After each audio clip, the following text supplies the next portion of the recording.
1. 가장 익숙한 사람의 행동을 담는다. 시모들은 왜 자기 정도면 괜찮은 시어머니라고 생각할까요? 내 시어머니가 한 거에 비하면 자신은 아무것도 아니라고 보기 때문이죠. 사람들은 보통 자신이 합리적인 판단을 하고 그 다음 행동으로 옮긴다고 믿지만 사실은 행동을 먼저 하고 그럴듯한 이유를 갖다 붙입니다.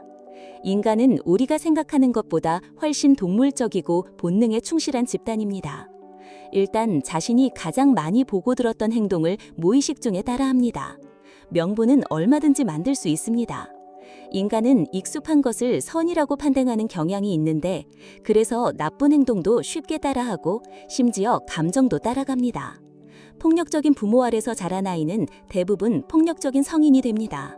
상대가 혹은 자녀가 맞을 짓을 했을 뿐이며 그게 상대를 위한 일이라고 강하게 믿으면서 살죠. 시모의 폭언과 학대를 감내했던 며느리는 대부분 비슷한 시모가 됩니다. 자신이 며느리를 대하는 행동이 과거의 내 시모만큼 고약하지 않다고 믿는 건 사실일 수 있습니다.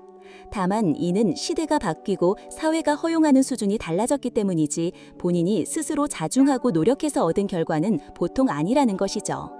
미디어의 영향도 적지 않습니다. 드라마를 통해 시어머니 상을 내재화할 수 있는데 극단적인 갈등을 만들고 상황을 과장하는 드라마 속의 인물들을 자신도 모르게 배우는 겁니다.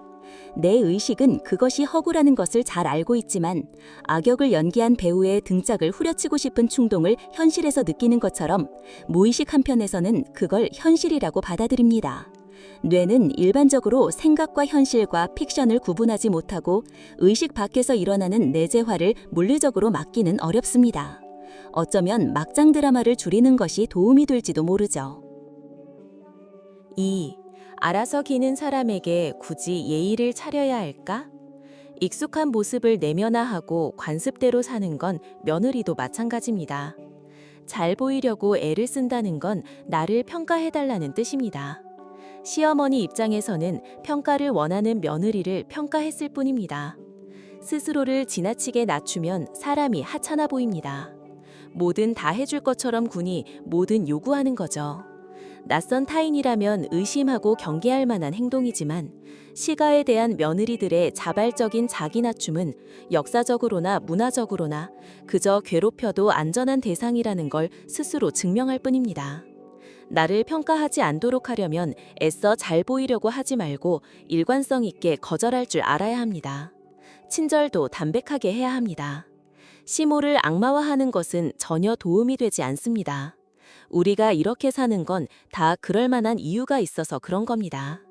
폭언에 흔들리지 않고 칭찬에 흥분하지 않아야 상대가 나를 동등한 존재라고 인식할 가능성이 높아집니다. 3. 아들은 남편의 대체제다. 아들에 대한 엄마의 집착은 엄마에게 남편이 없거나 부부관계가 나쁠수록 심합니다. 아들이 어릴 때부터 아들을 남편 대용으로 삼지만 그게 자식 사랑이라고 믿고 삽니다. 이런 분들에게 며느리의 자리는 원래 자신이 있어야 할 자리입니다. 성적 파트너가 되거나 아이를 낳아줄 수 없어서 어쩔 수 없이 내어준 자리일 뿐이죠. 며느리는 그저 젊다는 이유로 아들을 만다 아들이 벌어다주는 돈으로 호의호식하고 성생활까지 누리며 아들에게 기생하는 존재라고 받아들일 수 있습니다. 아들의 동조도 무시할 수 없습니다. 남편 대용이 되길 엄마만 일방적으로 요구한 것이 아닐 수도 있다는 뜻입니다.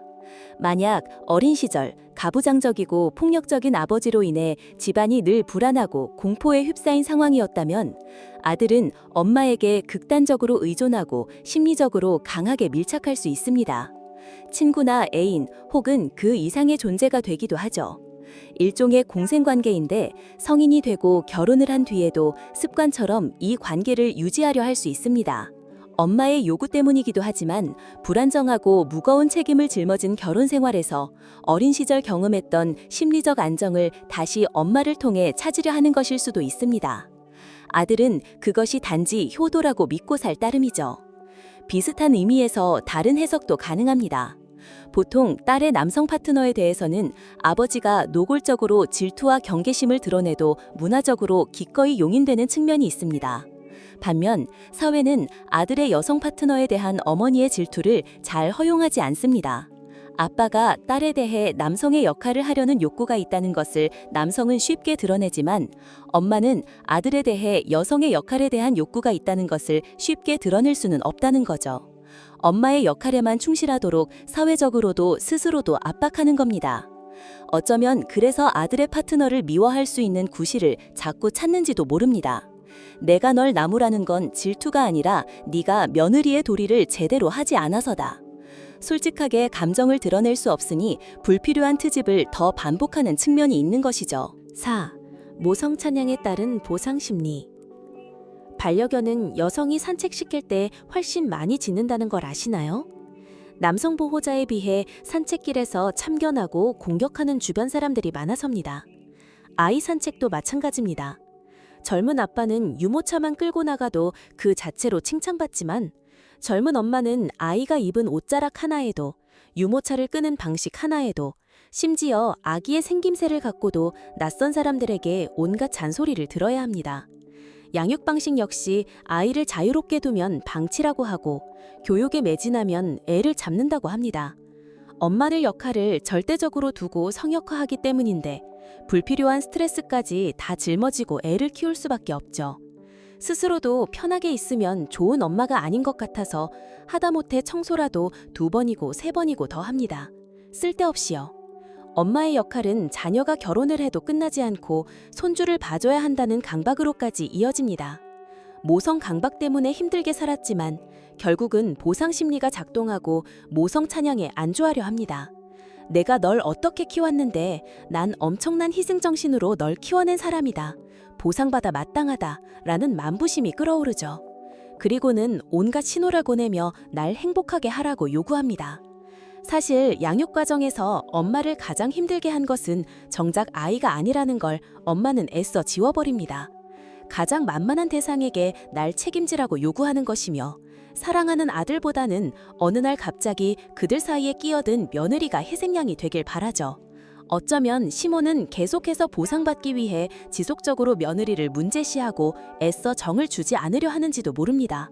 며느리가 문제가 없으면 내가 문제인 거고 정을 주면 죄책감을 갖게 되니까요. 5. 여성의 여성 혐오?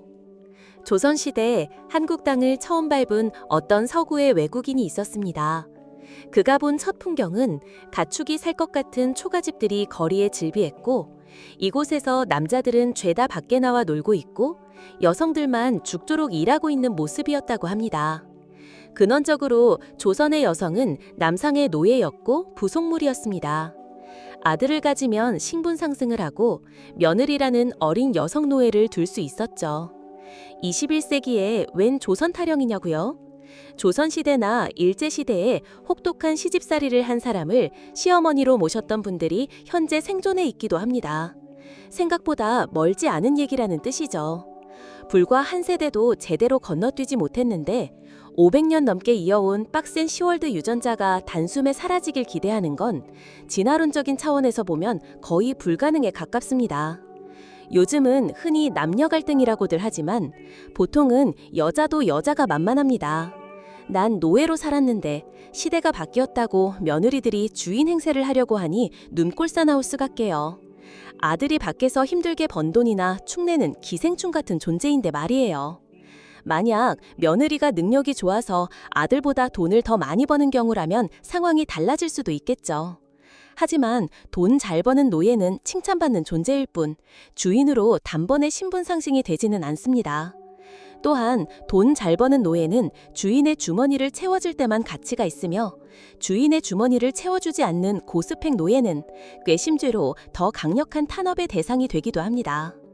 6. 권력을 통한 인정 추구. 인간의 정신을 지배하는 가장 중요한 요인 중 하나가 권력에 대한 욕구라고 합니다.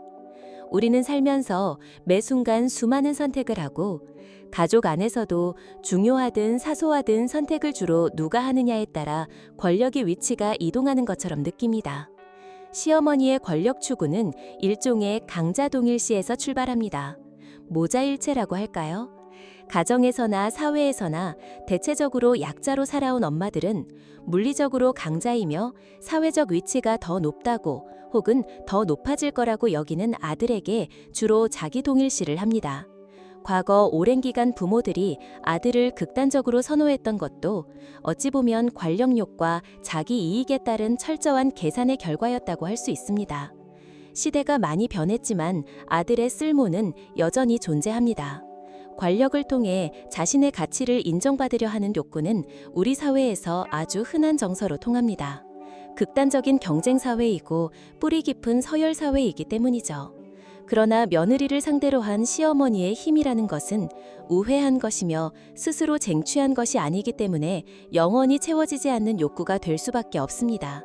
시모는 늘 불안하고 내가 여전히 권력을 쥐고 있는지 지속적으로 증명하려 하고 확인하려 할 겁니다. 스스로 내려놓지 않는 한 상대가 할 수 있는 것은 굴종 아니면 손절뿐입니다. 원래 미개한 사회일수록 약자들끼리 싸웁니다. 약자들이지만 그 사이에도 엄연한 권력관계가 존재하고 그래서 고부 갈등보다는 시모 갑질이라는 표현이 사실 더 현실적입니다. 안타깝게도 역사적으로 기득권이 스스로 먼저 각성해서 순화되는 경우는 없었습니다. 상대적으로 더 약자인 자가 저항해야 지긋지긋한 대물림과 악순환을 끊어낼 수 있습니다. 물론 아주 많이 어려운 줄 압니다. 하지만 세상에 쉬운 혁명이라는 게 있을까요?